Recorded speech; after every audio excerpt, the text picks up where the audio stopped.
कभी किसी को खोकर भी तुम्हारा दिल ये मानने को तैयार नहीं होता कि सब खत्म हो चुका है। कभी अचानक रात को उसकी याद तुम्हें जगा देती है और तुम सोचते हो, क्या वो सच में कभी वापस आएगा?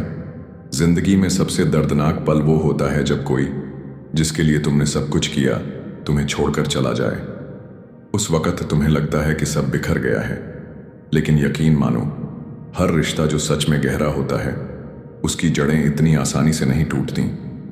हो सकता है आज वो दूर हो, लेकिन अगर ये 7 इशारे तुम्हारी जिंदगी में दिखाई दे रहे हैं, तो समझ लो कि कहानी अभी खत्म नहीं हुई। ये संकेत बताते हैं कि चाहे हालात कैसे भी हों, वो इंसान तुम्हारी ओर खींच रहा है। याद रखो, स्टोइक थिंकर्स कहते हैं, जिसे सच में तुम्हारा होना है, वो कितनी भी दूर चला जाए, जिंदगी उसे तुम्हारे रास्ते पर वापस खड़ा कर देगी। अब सवाल ये है कि कौन से वो इशारे हैं जो ये जताते हैं कि वो इंसान तुम्हारे पास वापस जरूर आएगा। आओ एक एक करके इन्हें समझते हैं। कभी तुमने गौर किया है कि अचानक बिना किसी वजह के वो फिर से तुम्हारी यादों में दस्तक देने लगता है? शायद एक पुराना गाना जो तुम दोनों सुना करते थे अचानक तुम्हारे पास भेज दे, या फिर कोई रैंडम मैसेज जैसे बस ऐसे ही याद आ गए। ये छोटी छोटी बातें इशारा करती हैं कि उसके मन में तुम्हारी कमी आज भी जिंदा है। अगर कोई रिश्ता सच में गहरा रहा हो तो उसे भूलना आसान नहीं होता। लोग बाहर से चाहे कितने भी स्ट्रांग दिखें, लेकिन अंदर से वो उस कनेक्शन को खोजते रहते हैं। स्टोइक फिलॉसफी यही कहती है, इंसान चाहकर भी अपने दिल की सच्चाई से भाग नहीं सकता। जो उसकी आत्मा से जुड़ा होता है, उसका खिंचाव हमेशा बना रहता है। जब कोई तुम्हें छोड़ चुका हो और फिर अचानक तुम्हारे आसपास घूमने लगे, सोशल मीडिया पर तुम्हारे पोस्ट्स चेक करना, तुम्हारे स्टेटस पर रिप्लाई देना, या फिर म्यूचुअल फ्रेंड से तुम्हारे बारे में पूछना, ये सब कोइंसिडेंस नहीं होते। ये उस दिल की बेचैनी होती है जो तुम्हारे बिना चैन नहीं पा रहा। तुम्हें लगता है कि शायद वो बस फॉर्मल है या फिर कैजुअली बात कर रहा है, लेकिन असलियत ये है कि ये पहला संकेत है। वो तुम्हें पूरी तरह खोना नहीं चाहता। उसका दिल अब भी तुम्हें पकड़ कर रखना चाहता है, भले ही जुबान पर वो न मान पाए। और यहीं से एक सवाल उठता है, क्या ये जेस्चर्स सिर्फ आदत हैं या सच में उसकी वापसी का इशारा? अगर तुम ध्यान से देखोगे तो समझ जाओगे कि ये शुरुआत है उसके लौटने की। कभी तुमने महसूस किया है कि जो इंसान तुम्हें छोड़ चुका है, वो अचानक तुम्हारी जिंदगी के छोटे छोटे अपडेट्स में दिलचस्पी लेने लगे? जैसे, अब तुम्हारा काम कैसा चल रहा है, घर पर सब ठीक है ना? या फिर किसी म्यूचुअल दोस्त से ये पूछना कि तुम हाल में क्या कर रहे हो। ये सब बातें उसके क्यूरियोसिटी से ज्यादा उसके दिल की बेचैनी को दिखाती हैं, क्योंकि जब इंसान सच में मूव ऑन कर चुका होता है तो उसे फर्क ही नहीं पड़ता कि तुम अपनी जिंदगी में क्या कर रहे हो। लेकिन जब कोई फिर से तुम्हारे हालात जानना चाहता है, तो ये साफ इशारा है कि उसके अंदर कहीं ना कहीं तुम्हारे लिए जगह अब भी बाकी है। स्टोइक फिलॉसफी कहती है, मनुष्य सिर्फ उन्हीं चीजों पर ध्यान देता है जो उसके भीतर असर छोड़ चुकी हों। तुम्हारी आदतें, तुम्हारी बातें, तुम्हारा होना, ये सब उसके भीतर इतनी गहराई से बस चुके हैं कि दूर रहकर भी वो तुमसे जुड़े रहना चाहता है। शायद वो खुद को समझाने की कोशिश करता हो कि अब सब खत्म हो गया, लेकिन सच्चाई ये है कि वो तुम्हारी गैर मौजूदगी को नजरअंदाज नहीं कर पा रहा। ये वही पल है जब उसका दिल धीरे धीरे उसे तुम्हारी ओर धकेल रहा होता है। तो अगर वो तुम्हारी छोटी छोटी चीजों में आज भी इंटरेस्ट दिखा रहा है, तो समझ लो कि ये दूसरा बड़ा संकेत है। उसकी दुनिया अब भी तुम्हारे बिना अधूरी लगती है। लेकिन सवाल ये है, क्या सिर्फ क्यूरियोसिटी से कोई वापस आ सकता है, या इसके पीछे और भी गहरे इमोशंस छिपे होते हैं? कभी कभी इंसान के इशारे उसके शब्दों से ज्यादा गहरे होते हैं। तुमने गौर किया होगा, जब वो तुम्हें देखता है या तुम्हारा नाम सुनता है, तो उसके चेहरे पर एक हल्की सी मुस्कान आ जाती है, या फिर आंखें थोड़ी देर के लिए चमक उठती हैं। ये जेस्चर्स छोटे लग सकते हैं, लेकिन इनका मतलब बहुत बड़ा होता है। रिश्ता टूटने के बाद अगर सच में कोई खत्म हो चुका हो, तो तुम्हारे नाम का असर उसके चेहरे पर जरा भी नहीं दिखेगा।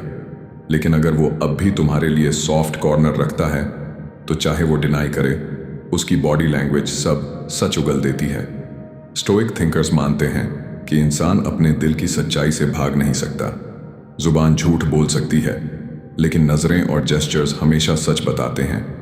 अगर वो तुम्हारे आसपास नर्वस हो जाता है या फिर तुमसे नजरें मिलाने से बचता है, तो ये डर नहीं, बल्कि उस अट्रैक्शन का साइन है जो अब भी उसके अंदर जिंदा है।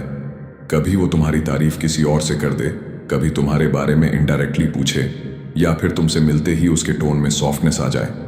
ये सब बातें इशारा करती हैं कि उसके अंदर आज भी तुम्हारे लिए वही रिस्पेक्ट और चाहत बाकी है। तो अगर उसकी आंखें और जेस्चर्स तुम्हारे सामने उसे बेनकाब कर रहे हैं, तो समझ लो कि ये तीसरा मजबूत संकेत है। उसका दिल अब भी तुम्हें छोड़ने के लिए तैयार नहीं है।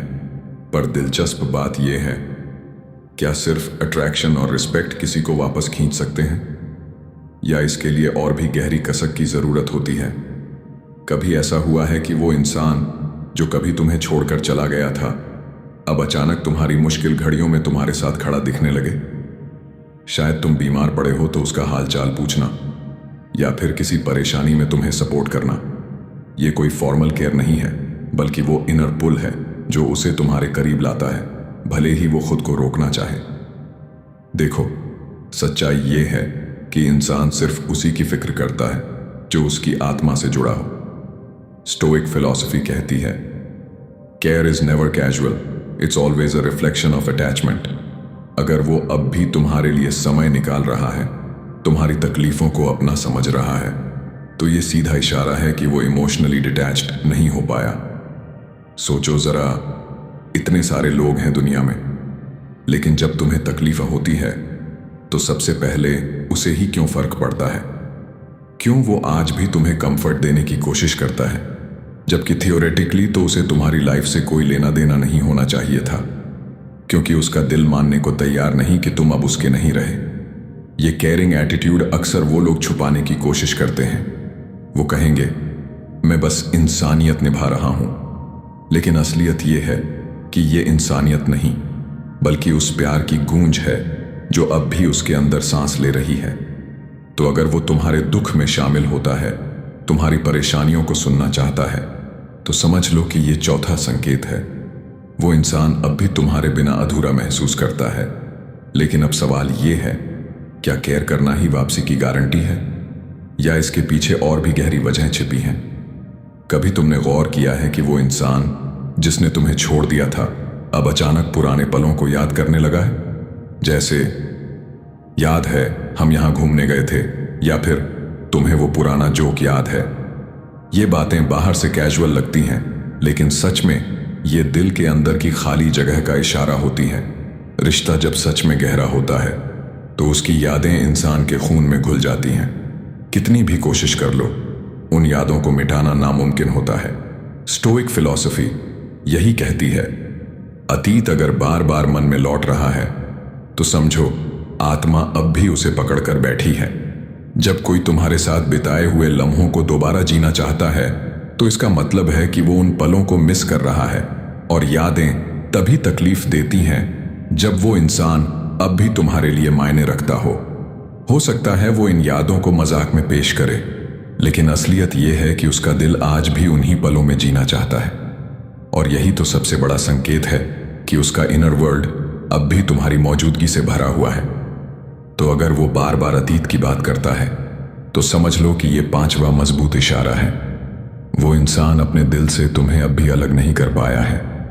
लेकिन यहां एक सवाल खड़ा होता है, क्या सिर्फ यादें किसी को वापस खींचने के लिए काफी हैं, या फिर जिंदगी को बदल देने वाली कोई गहरी रियलाइजेशन भी जरूरी होती है? कभी ऐसा होता है कि वो इंसान जो पहले तुम्हें छोड़ चुका था, अब दूसरों से तुम्हारी तुलना करने लगता है। शायद उसके आसपास नए लोग हों, लेकिन फिर भी बातचीत में तुम्हारा जिक्र आ ही जाता है। तुम्हारे जैसा कोई और नहीं, या वो तुम्हारी तरह समझ नहीं पाते। ये तुलना बताती है कि चाहे वो कितना भी आगे बढ़ने की कोशिश करे, उसका दिल अब भी तुम्हें ही मापदंड मानता है। रिश्तों की गहराई का असली सबूत यही है, जब तुम्हारे बाद मिलने वाला कोई भी इंसान अधूरा लगे। स्टोइक थिंकर्स कहते हैं, हम जिसे सच में खो देते हैं, वो हमारी नजर में और भी कीमती हो जाता है। और यही वजह है कि उसे एहसास होने लगता है कि वो जो छोड़कर गया, वही उसकी सबसे बड़ी ज़रूरत थी। ये एहसास बहुत दर्दनाक होता है क्योंकि इंसान को अपनी गलती साफ दिखाई देने लगती है। वो बार बार सोचता है कि शायद उसने जल्दीबाजी में फैसला ले लिया, या शायद वो उस वक्त तुम्हारी अहमियत समझ ही नहीं पाया। अब जब उसकी नज़र दूसरों पर पड़ती है तो हर कोई तुम्हारी छवि से छोटा महसूस होता है। तो अगर वो तुम्हारी तुलना करने लगे या इनडायरेक्टली ये जताने लगे कि तुम्हारे जैसा कोई नहीं, तो ये छठा संकेत है। उसका दिल तुम्हारी कमी मान चुका है। लेकिन असली सवाल ये है, क्या सिर्फ कमी महसूस करना किसी इंसान को वापस खींच लाता है, या उसे अपनी गलती का सामना करना भी जरूरी होता है? कभी तुमने देखा है कि वो इंसान जिसने तुम्हें छोड़ा था अब अपने फैसले पर पछतावा जताने लगता है? शायद सीधे माफी ना मांगे, लेकिन उसके लहजे में गिल्ट साफ सुनाई देता है। काश उस दिन मैंने ऐसा ना कहा होता, या शायद मैंने तुम्हें सही से समझा ही नहीं। ये बातें छोटी लग सकती हैं, लेकिन ये उस भारीपन का इशारा है जो उसके दिल पर अब तक बैठा हुआ है। गलती करने के बाद अगर इंसान सच में आगे बढ़ चुका हो तो उसे पछतावा नहीं होता, लेकिन अगर वो आज भी अपने डिसीजंस की सफाई देने लगे तो इसका मतलब है कि उसका ज़मीर उसे चैन से जीने नहीं दे रहा। स्टोइक फिलॉसफी यही कहती है, पछतावा वही करता है जो अंदर से जानता है कि उसने अपनी आत्मा के विरुद्ध काम किया। जब वो इनडायरेक्टली अपनी गलतियां मानने लगता है तो समझो उसके भीतर ये रियलाइजेशन पैदा हो चुकी है कि उसने तुम्हें खोकर अपनी ही जिंदगी से सबसे कीमती हिस्सा तोड़ दिया। ये गिल्ट धीरे धीरे इंसान को उसी जगह खींच लाता है जहां से वो भागा था। तो अगर वो बार बार अपने फैसले पर अफसोस जताने लगे या तुम्हारे सामने खुद को जस्टिफाई करने लगे, तो ये सातवां और सबसे गहरा संकेत है। उसका दिल अब तुम्हें खोने की गलती दोहराना नहीं चाहता। लेकिन अब सवाल ये है, क्या सिर्फ गिल्ट और रियलाइजेशन उसे वापसी के रास्ते पर ले आएंगे, या इसके लिए किसी इनर ट्रांसफॉर्मेशन की भी जरूरत होगी? कभी तुमने गौर किया होगा, जब कोई सच में वापस आने की तैयारी करता है तो उसके अंदर सटल बदलाव दिखने लगते हैं। वो सिर्फ बातें नहीं करता, बल्कि अपने एक्शन से ये साबित करना चाहता है कि वो पहले जैसा नहीं रहा। शायद पहले वो ईगोइस्टिक था, लेकिन अब ज्यादा हम्बल हो गया। पहले वो तुम्हारी फीलिंग्स इग्नोर करता था, लेकिन अब तुम्हारी बात सुनने की कोशिश करता है। ये बदलाव अचानक नहीं आते, ये उस अंदरूनी लड़ाई का नतीजा होते हैं जो इंसान अपने पछतावे और अकेलेपन से लड़ते लड़ते जीतता है। स्टोइक फिलॉसफी कहती है, सच्चा बदलाव तब होता है जब इंसान अपनी आत्मा को आईने में देखने की हिम्मत कर ले, और जब वो खुद को ईमानदारी से देखता है तो उसे एहसास होता है कि गलती तुमसे दूर जाने में नहीं थी, बल्कि अपनी ही कमजोरियों को न पहचानने में थी। तो अगर तुम देखो कि उसका रवैया पहले जैसा नहीं है, वो अपनी गलतियों को रिपीट करने से डरता है और तुम्हारे साथ एक बेहतर इंसान बनकर खड़ा होना चाहता है, तो समझ लो कि उसके अंदर ट्रांसफॉर्मेशन शुरू हो चुका है। ये आठवां और बहुत बड़ा संकेत है। वो अब सिर्फ तुम्हें वापस नहीं चाहता, बल्कि खुद को भी बदल चुका है ताकि तुम्हें खोने की गलती दोबारा ना हो। लेकिन असली सवाल यही है, क्या ये ट्रांसफॉर्मेशन स्थायी रहेगा, या ये सिर्फ तुम्हें इम्प्रेस करने की कोशिश है? जब इंसान सच में बदल जाता है तो उसकी बातें ही नहीं, उसके एक्शंस भी बोलने लगते हैं। वो तुम्हें सिर्फ शब्दों से मनाने की कोशिश नहीं करेगा, बल्कि अपने व्यवहार से ये दिखाएगा कि अब वो पहले जैसा इंसान नहीं है। शायद वो तुम्हारे लिए छोटी छोटी चीजें करने लगे, तुम्हारी पसंद का ख्याल रखने लगे, या फिर तुम्हारे लिए सैक्रिफाइसेस करने लगे जिन्हें वो पहले कभी अहमियत नहीं देता था।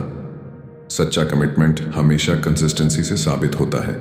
स्टोइक थिंकर्स कहते हैं, जो इंसान अपने कर्मों से बदलता है उस पर भरोसा शब्दों से बदलने वाले इंसान से कहीं ज्यादा होता है। और जब तुम देखो कि वो बार बार अपने कामों से ये जताता है कि तुम्हें खोना उसके लिए ऑप्शन नहीं है, तो समझ लो कि ये बदलाव गहरा और असली है। सोचो जरा, पहले वही इंसान तुम्हें टेकन फॉर ग्रांटेड करता था, लेकिन आज वही तुम्हें प्रायोरिटी बना रहा है। ये फर्क तभी आता है जब इंसान ने अपनी गलती से सबक लिया हो और अब उसे सुधारने के लिए पूरी तरह सीरियस हो। तो अगर वो अपने एक्शन से तुम्हें यह विश्वास दिला रहा है कि अब वो तुम्हें नहीं खोना चाहता, तो ये नौवां मजबूत संकेत है। उसकी वापसी सिर्फ शब्दों का खेल नहीं, बल्कि दिल से लिया गया निर्णय है। लेकिन यहाँ एक और सवाल उठता है, क्या उसके ये एक्शंस सच में स्थायी हैं या वक्त के साथ फिर से फीके पड़ जाएंगे? जब इंसान सिर्फ बदलाव ही नहीं दिखाता बल्कि अपनी जिंदगी की दिशा भी तुम्हारी ओर मोड़ने लगता है, तो ये संकेत सबसे गहरा होता है।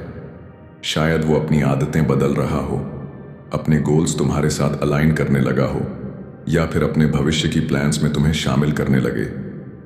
ये सब बातें साफ दिखाती हैं कि अब उसकी वापसी सिर्फ एक विश नहीं रही, बल्कि उसके जीवन का हिस्सा बन चुकी है।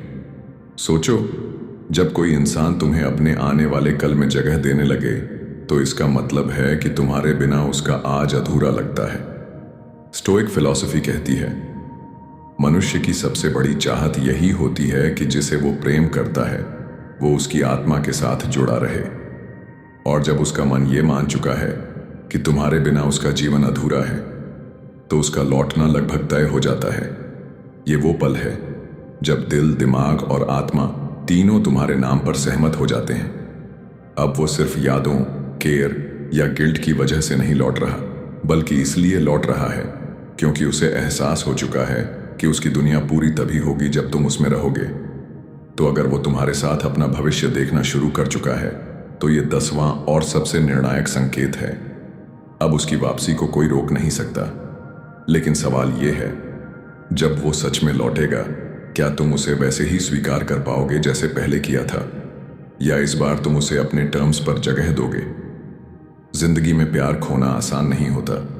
कभी लगता है कि सब खत्म हो गया है, लेकिन सच्चाई ये है कि अगर रिश्ता गहरा रहा हो तो उसकी जड़ें कहीं ना कहीं जिंदा रहती हैं। और जब ये सारे संकेत तुम्हारी जिंदगी में दिखाई देने लगते हैं, तो समझ लो कि कहानी अभी पूरी नहीं हुई है। लेकिन यहाँ एक और पहलू है। सिर्फ उसका लौट आना ही मायने नहीं रखता, बल्कि ये भी जरूरी है कि इस बार तुम खुद को भूलकर किसी और के लिए न जियो। तुम्हारा प्यार जितना गहरा है, उतना ही जरूरी है कि तुम्हारा सेल्फ रिस्पेक्ट और सेल्फ लव भी गहरा हो। स्टोइक फिलॉसफी कहती है, अगर तुम खुद से सच्चा प्रेम करोगे तो दुनिया भी तुम्हें उसी प्रेम से जवाब देगी।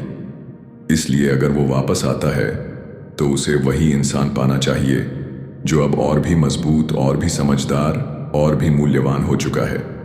याद रखो, उसकी वापसी तुम्हारी जीत नहीं है। तुम्हारी असली जीत ये है कि तुम उसके बिना भी खुद को संवार पाए, खुद को संभाल पाए। और जब तुम खुद से इतना प्यार करोगे, तो चाहे वो लौटे या ना लौटे, तुम कभी अधूरे नहीं रहोगे। तो अब मैं तुमसे पूछता हूं, क्या तुम्हें भी ये संकेत अपनी जिंदगी में दिखाई दे रहे हैं?